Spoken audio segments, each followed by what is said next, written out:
Welcome to the Business of Soil Health. I'm your host, Patrick Smith, and the founder of Soil Upside.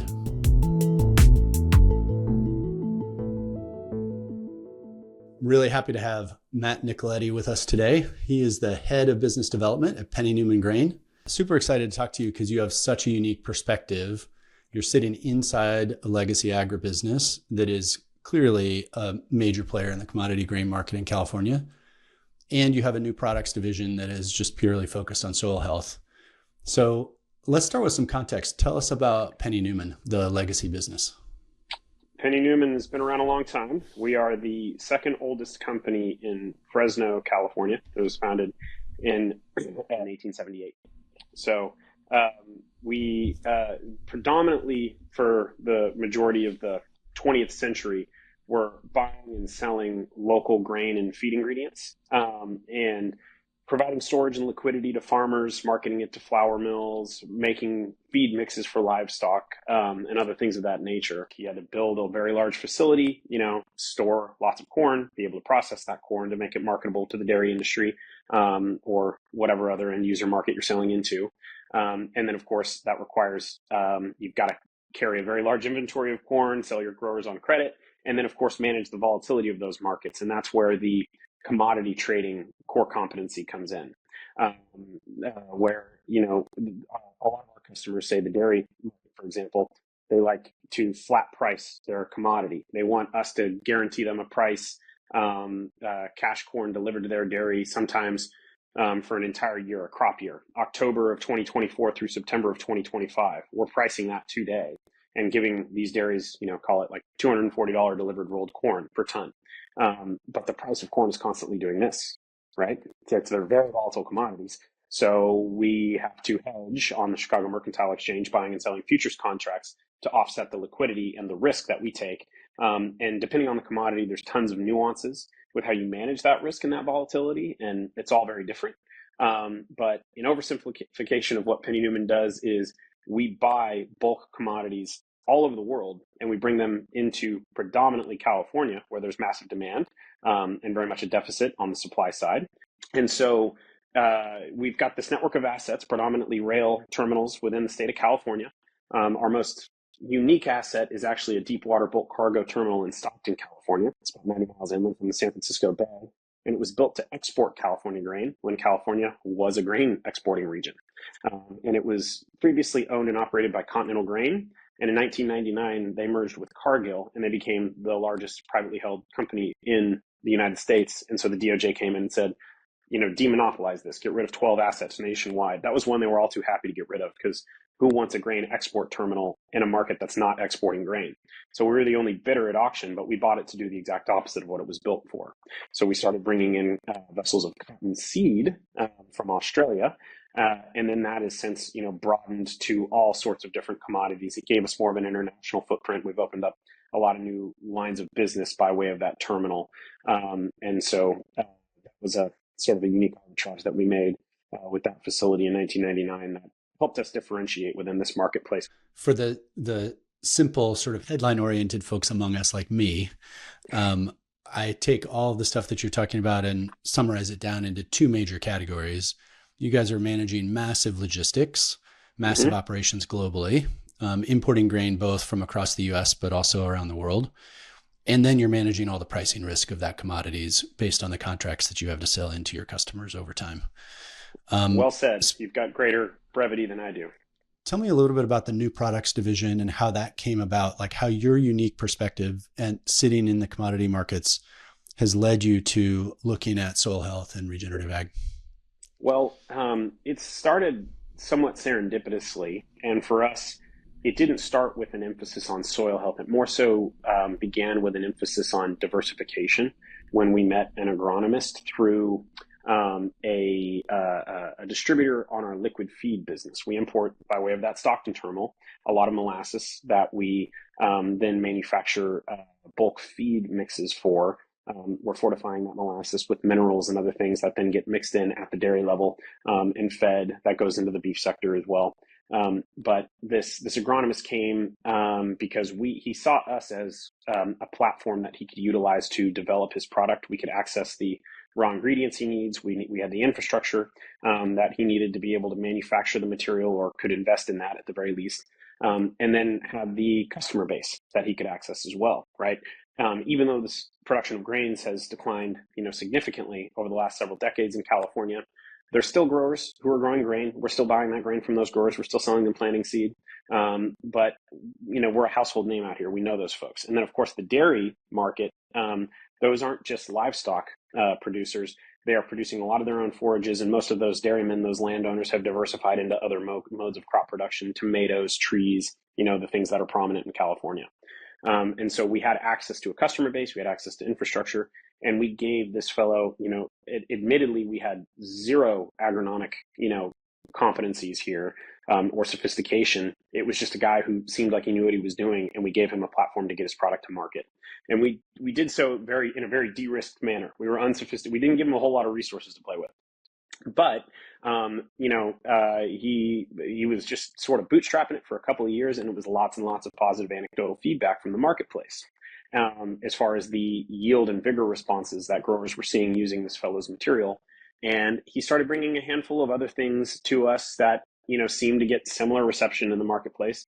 And as I spent more time with him, I started to understand what his agronomic philosophies were. And it was all about fixing soil structure to facilitate the propagation of native soil biology in a manner that helps essentially achieve that yield and vigor response on the crops, to where the grower says, I can't, you improve my production paradigm and improve my economics by way of increased yield and quality. We used to emphasize reducing costs for growers a lot more, and that's been less of an emphasis, and we can get in that detail later. But once I understood that this fellow has not only a number of things that work very well in terms of driving that yield and vigor response to where growers are wanting to buy more, we started to hire folks around him that could bring in a little bit more sophistication, being data driven, empirically measuring the changes in the soil and the growing conditions that we were accomplishing by way of these products. And then we've just continued to invest infrastructure, assets, personnel to support, ultimately bringing products to market that are soil health driven at scale in a manner that hasn't necessarily been accomplished yet. That's not to say we're the only people doing this and bringing these innovative, call it, soil amendments and nutrients that are more biologically derived or biologically friendly to market. But we have a number of competitive advantages that you were referring to with respect to our ability to procure things in bulk, to transport them efficiently. And so we purchased a fertilizer plant, an old, basically distressed asset in 2021 that we've redeveloped. It's got 2 million gallons of bulk liquid storage and processing and mixing capacity that we've been slowly redeveloping and getting back into productive use. And now that facility is kind of getting to where we want it to be, and we continue to prove concept with respect to biologically friendly and biologically derived products outperforming the conventional status quo, which are chemically driven nutrients and things like that. And our approach isn't necessarily to just say we're getting rid of all the chemistry, synthetic nutrients and things that you're using, because those are low cost and they're highly available. But it's kind of like a methadone clinic, right? You're weaning growers slowly and steadily off of those things, but doing it in a way that you don't see this, big yield decline. Because I think one thing that you obviously think a lot about is how growers manage that perceived risk, right? And when we talk about soil health and regenerative, we're generally talking about, management practices that are oftentimes difficult to implement, that growers don't have experience with. And, in the regenerative ag circles, you hear people talk about this, sort of yield dip that is inevitable when you go, quote unquote, regenerative. And as much as I love that word and I love the movement, I don't necessarily align ourselves with it as much anymore, because if that's what regenerative ultimately means, then I can't necessarily claim that what we're doing is, quote unquote, regenerative. I personally believe that it is, because we are emphasizing the restoration of natural soil biology, and creating an ecosystem that more closely mimics what exists in nature and the way nutrients cycle through the soil in nature, right? But at the end of the day, with our business and the business model and the sales cycle, if we don't improve a grower's growing condition, within, months of working with us and in that first harvest cycle. Sometimes you get a little flexibility on that, but the growers typically want to see some kind of empirical results. And if I can't show up and show results within, call it the first year of working together, that at least give them the confidence to continue down that path, then I don't get invited back. My customers are not people that say, I want to go regenerative, let's work with Penny Newman. These are people who are just wanting to maximize profitability on farm and looking for innovative ways to do that. So these are just innovative products. This is, new science, just as we've learned that the importance of gut health, that our microbiota play in maintaining health and vigor, right? And, I like to liken, conventional agronomy to the modern American diet. If you just, take soda and fast food out of somebody's diet, or at least a significant piece of that, and replace that with healthier, nutrient-dense foods, you're going to produce a lot healthier person, a more resilient person. Same thing happens with our crops. We're just providing a better diet, but we're not getting rid of all the junk food right out the chute because, just like, weaning somebody off of an opiate, like a methadone clinic, you can actually create some pretty drastic drop off and problems if you take that drastic step. And some folks have been able to do that, and more power to them, but that's not necessarily where we fit into the ecosystem. Yeah, the producers that you're working with are demanding, and with good reason, because the margins are tight and the economics are real. Can you talk about some of the early failures, some of the early challenges you guys had, and then maybe some of the early successes also? Yeah, so early challenges, I got really, really excited about, the prospect of soil health and regenerative agriculture when I saw it actually work, when we were replacing conventional nutrient, or at least some of it, with, let's use an example, like something as basic and becoming ubiquitous like humic acid. I'm not sure if you're familiar with that, but it's a very prominent substance used by people who are trying to use more soil health oriented supplements, soil amendments. And it was before we got the degree of sophistication necessary to really understand what the potential shortfalls could be by really understanding a grower's environment, their soil condition, their water, the nutrient deficiencies, the risk of tie-up. We just kind of thought that, if you throw the kitchen sink at it, let's throw, humic acid, biologicals, all sorts of things, that we could take out those conventional nutrients to a very, very significant and drastic degree. And the reason that we felt so confident is because we had done that in a myriad of areas where that worked really well, and the growers were very happy. But you can't just go and take that shotgun approach everywhere, because conditions are so unique. The soil condition, the water condition, the crop mix, the variety of the crop, they all behave differently, and you have to be very, very sensitive to those things. And that requires a lot of technical skill. And so we've since added, the folks internally and through third parties that we have relationships with that help advise us and make sure that we are not overselling the prospect of, and changing a program too quickly. I used to think that there was more of a reason to call it go regenerative or completely overhaul your agronomic nutrition programs. Because this is what the market is it's what consumers want to see. It's what regulators are forcing on you. There's incentives to adopt these kinds of things. There's disincentives, with respect to, nitrogen use on a per acre basis and the like. But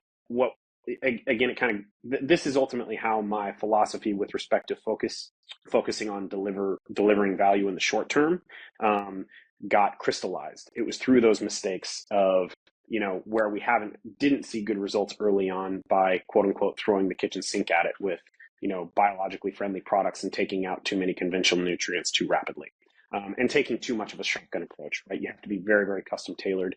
And so you need technically skilled folks who understand conventional agronomy, but also this new paradigm. And so we're trying to find these people that are, call it pragmatic, with respect to how we transition growers to a more biologically friendly nutrition program. So I think what I hear you saying is biologicals, the ones that you're selling in particular, but maybe the class in general, as long as they're managed well and with intelligence and being attuned to what's happening with the plants and the soils, it's a really effective way for growers to begin the soil health journey methadone clinic, to your really great metaphor. I'm curious, what do you see post methadone clinic? Like, is there a ongoing reliance on your products, or is there a weaning off of that as the soil health begins to improve and water infiltration improves and all the things? That's a good question, because we haven't gotten there yet. I mean, that we're still in such an early phase of the transition and the adoption of these products. What I can tell you is that our programs have changed year on year with growers, but more often than not, they're just adopting more things that we're bringing to them. And we certainly make changes when we see certain things start to happen in the soil. We may not recommend the same prescription that we did the year prior, right? As we see salinity decrease in the soil, and you don't have water infiltration issues, you may end up with an issue. So there, I think with constant, there will always be a need for some degree of, call it supplementation, in large scale monocrop agriculture, because, in what regenerative farmers are ultimately trying to recreate is a highly biodiverse, almost like an old growth forest type of ecosystem, right? We have immense biodiversity, right? And there's just natural cycling. There's animals, there's leaves falling to the ground. That nitrogen and all those other nutrients that are in the system are constantly being recycled. And there's so much biology. And in monocrop agriculture, which I don't think is going anywhere anytime soon, you are not getting that same level of cycling. And that's why we're trying to introduce cover crop and livestock and those kinds of things, is to more closely mimic what you have in, say, an old growth forest type of ecosystem. But I highly doubt there will be a world of monocrop agriculture where some degree of sort of nutrient supplementation or even soil management supplementation isn't necessary for optimum food production, and profitability on farm at the end of the day. Because yield is a bigger driver of profitability than savings. And that is, I can probably debate a number of regenerative advocates on that particular topic. But from what we've learned is that it's much more difficult to save your way to profitability than it is to grow your way to profitability. And I can give you, kind of a light economic example of that. So let's use one of the core tenets of, regenerative ag as an example here of soil health, and that's like nutrition management. One of the things we're trying to do is let's use less energy intensive inputs on farm that have negative environmental implications. Nitrogenous fertilizers, right? Ammoniacal nitrogen, urea, UAN32, and the like, right? One of the mistakes that I made early was trying to get growers to drastically reduce their nitrogen inputs. So let's use the tomato market, for example. If you were to reduce, let's say that tomato grower was using 200 units of nitrogen in the form of UAN32. That means that they're using roughly 70 gallons of UAN32. And a gallon of UAN32 in the current market costs roughly, $2. Okay. So you're spending $140 per acre. So if you reduce your nitrogen inputs by half, you're going to save $70 roughly. Okay. And that's material on a per acre basis. Like any grower who you go and say, hey, I want to take $70 out of your input budget, they're going to like that in concept, right? However, when you look at, where the profitability comes from, going back to yield increases, right? The tomato market is today $112.50 per ton. Average tomato yield last year was roughly 50 tons per acre. So, which would mean that a 5-ton yield increase would be a 10% increase in yield, which is absolutely attainable, right? And at 5 tons times $112, you're north of $500 in profitability increase, right? So I would rather make $500 than save 70. That's just looking at the economic incentives here, right? Yeah. So it makes a ton of sense. And again, going back to kind of the learnings that we've had, emphasizing reducing fertilizers, we do that, right? And when you do that, you are eliminating some of those environmental burdens, applying too much salt to your soil, compromising the biology, the nutrient cycling, burning up the carbon with those nitrogenous fertilizers. That's all well and good. But if you get too aggressive with that, you can theoretically short the crop's demand for nutrient before the soil and the system has been replenished such that you can actually obtain the efficiency that justifies you reducing that nutrient that much. And then B, miss out on the opportunity to really increase your profitability by focusing on maximizing yield potential. So it's fascinating to me for a couple of reasons. One, it makes a ton of sense that with the right input strategy, you can actually increase yield more easily than you can reduce costs. But the thing that's actually most interesting to me is that I think what you're talking about is working inside the current system in a way that a lot of folks in regen don't accept. So I think many people think there's two things in particular. One is growers need to become their own agronomists again, instead of relying on agronomists that work for ag retailers and input suppliers. And the other is growers need to be much more attuned to ROI per acre as opposed to yield. It's like fighting against the system in these two major ways. And what you're saying is, no, we've built a system and a distribution, products and distribution model where we can slot into the current way that the growers operate, where they're relying on you for agronomy advice and input purchases. And you're talking to them about it as yield and not like having to re-change their mindset around ROI. Yeah. And, I wouldn't necessarily say that we are, as much in contention with those philosophies as that kind of your framing sort of seemed, because we're also emphasizing ROI, right? We're just emphasizing ROI through a different strategy, and that's yield versus cost reduction, right? Yep. And the other side of it is, yes, we have agronomists in-house that are representing the products that we've decided to represent in the marketplace. However, we love this paradigm that agronomists that used to work for the traditional retailers have, in many cases, gone independent. Right? And those growers, in a lot of cases, you have, yes, full-time agronomists that are, on the payroll of a large grower operation. But in many cases, they're also independent agronomists that have their own independent consulting businesses that are just on a contract engagement with growers. I would say that that's a more common paradigm. And so what I've done as a strategy for our business is build alliance with a very broad network of those folks. Because it actually, look, we're choosing what to represent in the marketplace.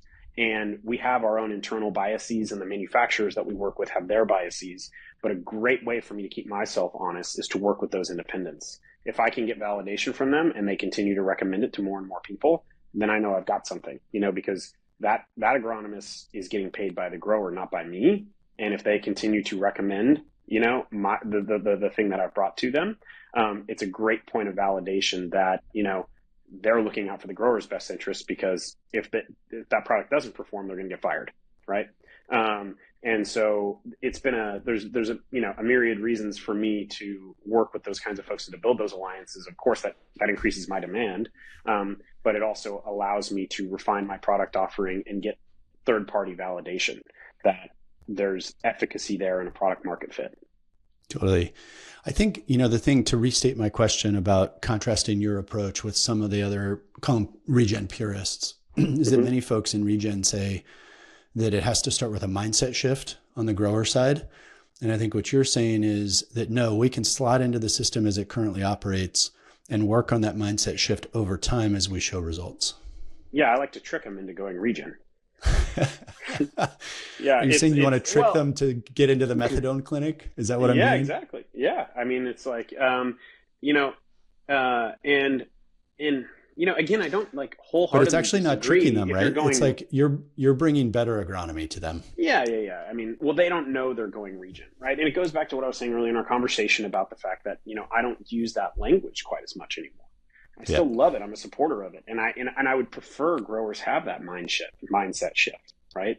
I think it's an amazing paradigm. And I think that there are many people coming to regen and exploring, the power of soil health by way of a mindset shift. But there are so many other growers who are not. And we are simply bringing to them, let's call it innovation. In the crop input space.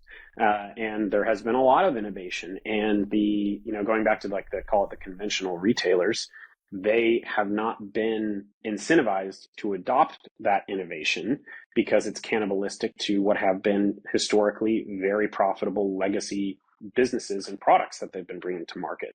That is starting to get challenged because that growing paradigm of, folks going independent, growers kind of, being empowered by agronomic best practices that they are learning and obtaining on their own. So again, I'm kind of agreeing with these folks as far as what's happening, but at the same time, we are actually, getting folks to take incremental steps, call it in the regenerative direction, without really requiring the mindset shift. And it's fun because a lot of times you actually can get that mindset shift after you've shown somebody the power of, call it soil health, and emphasizing that. We've seen that in a myriad places with large, call it industrial growers that have started to use carbon-based inputs and have said things like, I've never seen an immediate yield and vigor response from any sort of input like we had when we use this, right?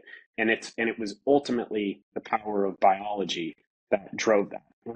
And I believe, and when I say biology, it's not always like actual biologicals or microbes. I'm using that kind of to refer to the broader category of things that might be derived from something biological. And it's very, very fun to be able to go and actually prove and see results in a short period of time. And I just don't think the conventional approach of just management practice can make people's eyes pop. So if you want to generate that mindset shift, show up with something that creates an immediate yield and vigor response. And if you're doing that with something that's biologically derived and biologically friendly, what's wrong with that? Yeah, it's beautiful. It does seem like there's a fine line. As you operate inside the current system, you are going to be naturally competing with the incumbents that are introducing their own lines of biologicals or biologically derived products with very similar pitches on increased yield and vigor responses and all the things. So can you talk a little bit about how growers can make sense of this and how you differentiate the market, how you think about the biologicals market writ large? There's a lot there. There's no doubt it's a ever increasingly noisy space. And that is both discouraging and encouraging. When I first kind of, stars aligned in my head, this fellow shows up, he's got, carbon-based, biologically friendly product line that is working and showing results. I'm seeing and hearing this soil health and regenerative ag movement and starting to believe wholeheartedly that this is the paradigm shift and sea change that we are currently experiencing, that this is the future, right? The vision for being the regen retailer sort of came to life. And I thought I was swimming into a blue ocean. Well, it turns out it's bloody and red. And not just from the incumbents, but a lot of new market entrants. We get our door beat down by now manufacturers as we've gained a little bit of prominence and recognition in the space as somebody who represents market or demand access for the innovators, and a little bit on the kind of the distribution paradigm. There's always a manufacturer or the developer of the product. Rarely do they sell direct to grower. They rely on the retail channel. And the big venture capital backed biological firms, they like to go for the big retail channels, like the conventional retailers, right? Because they represent the biggest demand, right? They've got branches all throughout the country. If you get adoption across, say a Nutrien, a Simplot, a 𝗟𝗡, in theory, you're going to access much more of the market through a single relationship. But the problem is those are the folks that, the incumbents you refer to, that are the least incentivized to adopt this innovation. And it's also very, very hard to get adoption across the whole organization. You're turning a battleship around that has been trained on the conventional paradigms and also, just incentivized based upon their legacy relationships, infrastructure, supply chains that they've invested in, right? They've got to shift, and it's not that easy to do that when they're a victim of their own success and size, because the governance and managerial hierarchies within organizations like that, you can't just flip a switch and get adoption, right? Not to mention that the agronomists in those organizations are not attuned to biological derived or biologically derived inputs. Right. And that goes back to the kind of conventional training that they've had and whatnot. So, there are other folks like Penny Newman's agronomy division out there that are, call it, independents, newcomers that are trying to represent these products at the field level. some of them are just independent agronomists that like, they do consult, but they also sell products to growers. Again, alliances with those kinds of folks. How do we differentiate within that? I talked about one of those strategies, and that is the alliance with the independents, right? That allows me to gain the assurance that, again, what we are representing in the marketplace really does have good product market fit, because, I'm not signing that person's payroll checks, right? And so I'm getting an honest answer, and it's kind of third-party validation. And that also is related to the relationship aspect of this business. We are lucky. We have a competitive advantage. We're a household name. We've done business with growers in the state of California for decades. And, I can't deny the advantage that that's given us, because we have credibility. And so I think, a lot of folks that come in there truly is a lot of snake oil out there, and we're all saying the same stuff. The people selling the snake oil and the people that sell stuff that actually truly has value.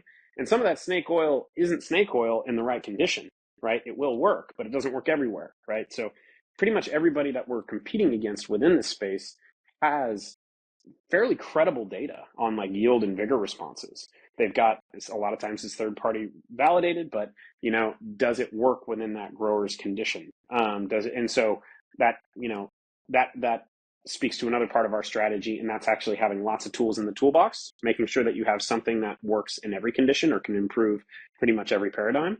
There have been situations where it's tough to go in and add value, right? And those have been, call it failures in our sales cycle that we've experienced before, where we emphasize the wrong thing. And that speaks to the importance of really, really having a very, very solid technical understanding of the conditions that you are, making product recommendations into.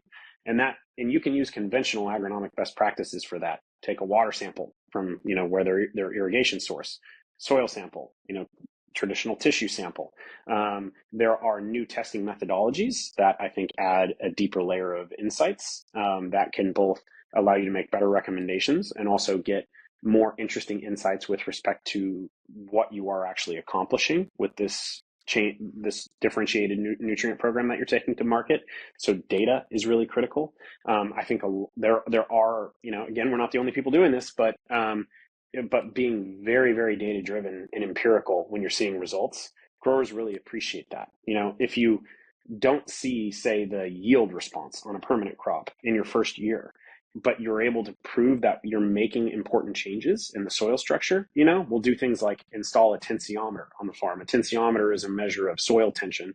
Lower soil tension, the better. You're going to get better water infiltration. It's a measure of how much energy it takes for essentially the root to draw water out of the soil profile. So less energy for the root to exude to draw water out of the soil profile, the better. And so we'll go and we will pay to put tensiometer stations on growers' farms, and we will watch the soil tension drop off as we make applications of our products. Stuff like that is super powerful. And again, we're not the only people leaning on different, empirical data-driven sources to validate what they're doing, but I think we're doing it better than most. And it's totally all over the place. Sometimes it's tensiometers, sometimes it's aerial imagery, sometimes it's SAP analysis, most times it's a combination of all of those things. And we're getting better and better at that as time goes on. So, I would say relationships, data, and align yourself with people that have the growers' best interests at heart, and being very honest with ourselves. Like, that's the whole point of working with those kinds of people and third parties to validate what we're doing.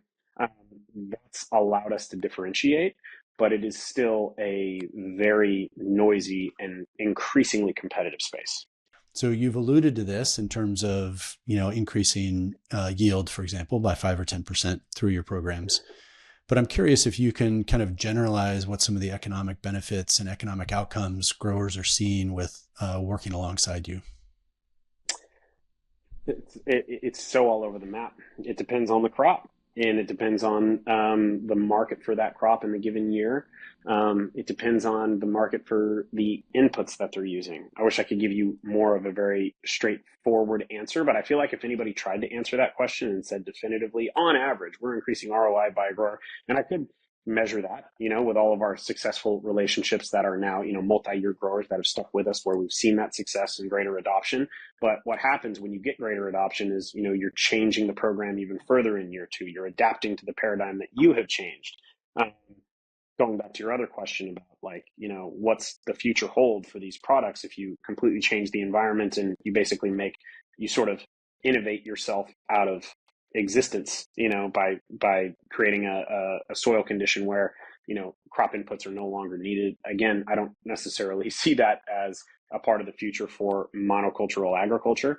And not to mention, there is a big enough market out there that, even if that were to begin happening after, several years of working with our products and programs, there are so many folks out there that I think, an attainable market such that we can have a very, strong and thriving business for a very long time.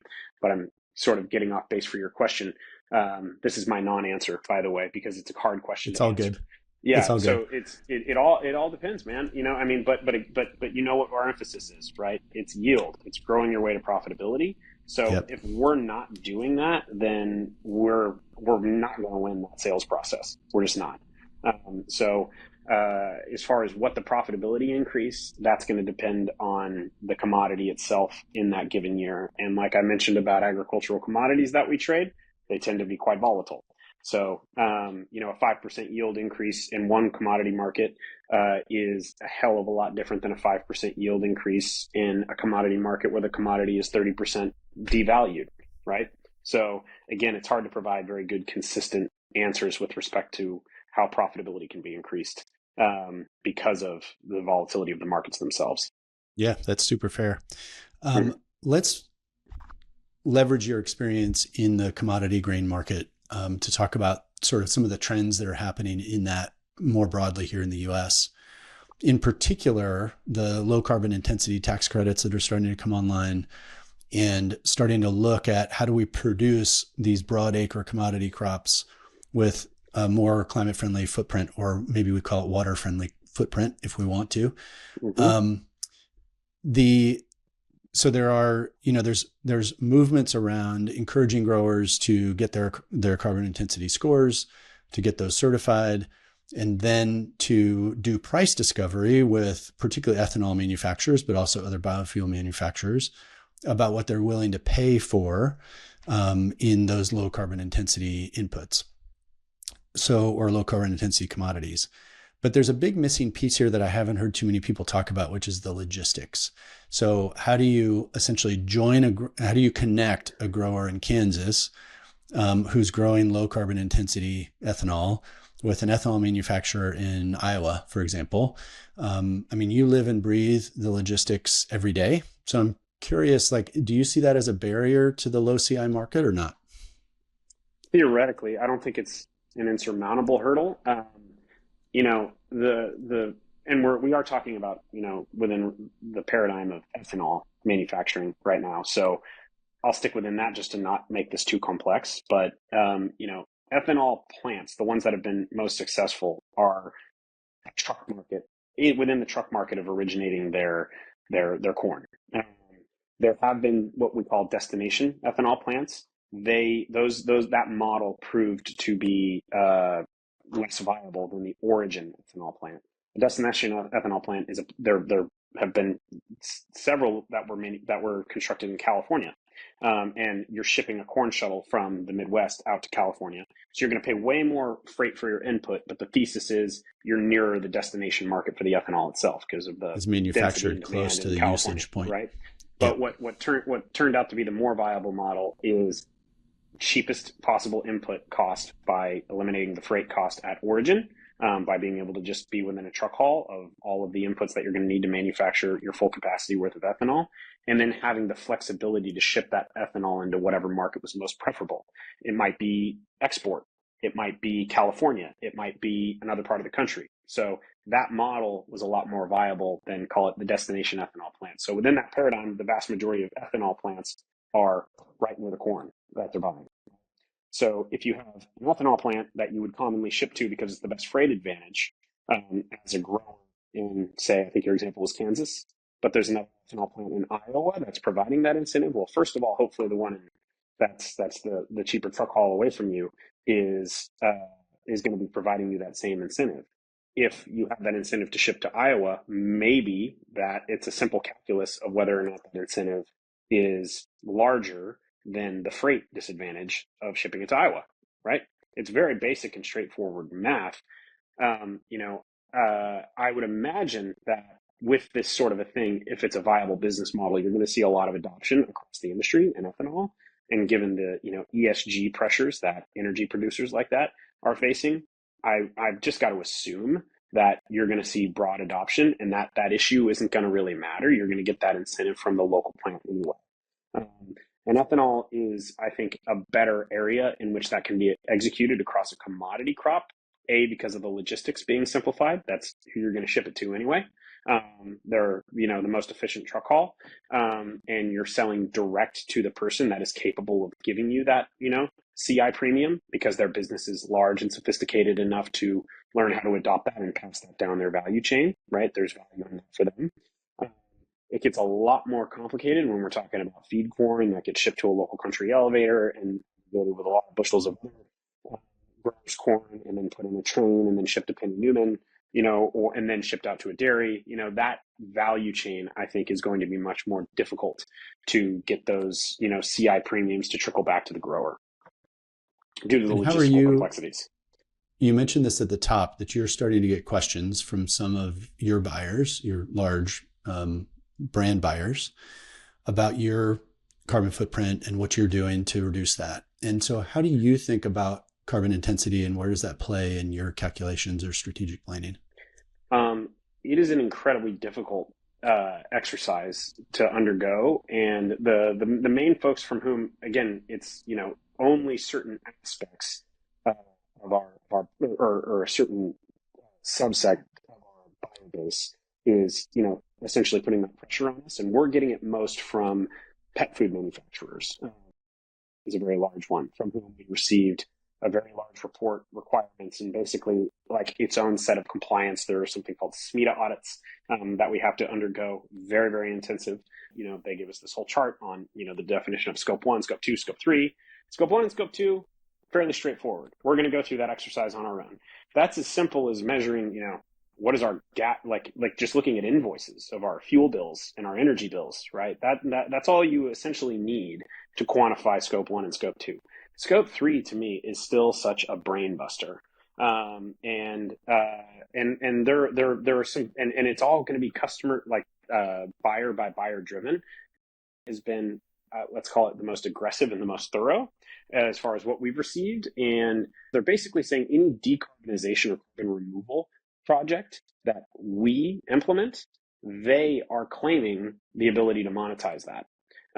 And meaning that we can't offer that to another buyer, right? And we can't monetize that ourselves in theory. And again, this is all still so open to interpretation. And the people in our business, call it the midstream commodity traders, these are not core competencies of ours. Like, everybody is confused as hell about all this stuff.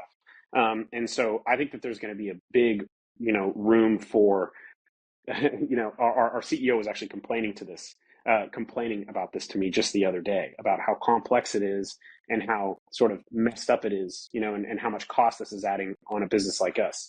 And while I certainly agree with him, that those challenges are not necessarily welcome, there is going to be a whole industry created here of people who do, life cycle assessments on commodities and consult for businesses like us. Unfortunately, the fact of the matter is we're low margin businesses to begin with, so we don't have a lot to, and it's not very clear to us that we can pass those costs along down to, say, Nestle, for example. In fact, they're the ones trying to claim our monetizations for any sort of carbon removals that we implement. So the simple fact of the matter at this point, Patrick, is we don't know, necessarily what we're going to do. And it's still so nascent that the only thing I can think to do is get connected with some consultants that can help guide us through this process that specialize in this, because again, that's not our core competency. We're going to have to learn it. We have compliance teams here. And it's amazing how quickly our compliance division has grown over the last several years. And, carbon intensity is one small aspect of the set of difficulties within, the regulatory environment. So, a company like Planet Forward comes to mind. If you're familiar with them. Julia Collins is a friend. She's amazing. She's a friend of mine as well. I was an early investor in Planet Forward. And so there's certainly, it's making me more bullish on Planet Forward because, they're the one, they not only have they built, a software product that helps a brand like, say, keep track of this very complex and convoluted task of, scope 3 emission tracking. But just the specialization that their team is going to develop by, simply focusing on this, companies that are food brands and manufacturers are again, I doubt we're going to see a world in which they build those teams out internally. There's going to be some extent, compliance people that are full-time, but they're going to be heavily reliant on the Planet Forwards of the world. Yeah, totally. There's a couple of really key things. There's a lot in there that you were just talking about, and a couple of things that I'd love to dig into. One is credit for carbon removals, and it seems like Nestle is claiming those for themselves, but also, it takes away from you, but it also takes away from the growers potentially, where theoretically the growers are the one it depends on, there are carbon removal credits that you can get in your operations too, as you reduce your footprint, obviously. Mm-hmm. But growers theoretically have carbon credits that they can claim for practices that they're doing on farm. And it sounds like what you're saying is that they would take credit for that as well. Well, I wish I understood it well enough to answer your question with confidence. And I also don't want to vilify here because they've been doing some really cool stuff at the same time. We could talk indefinitely, Matt. There's so much here.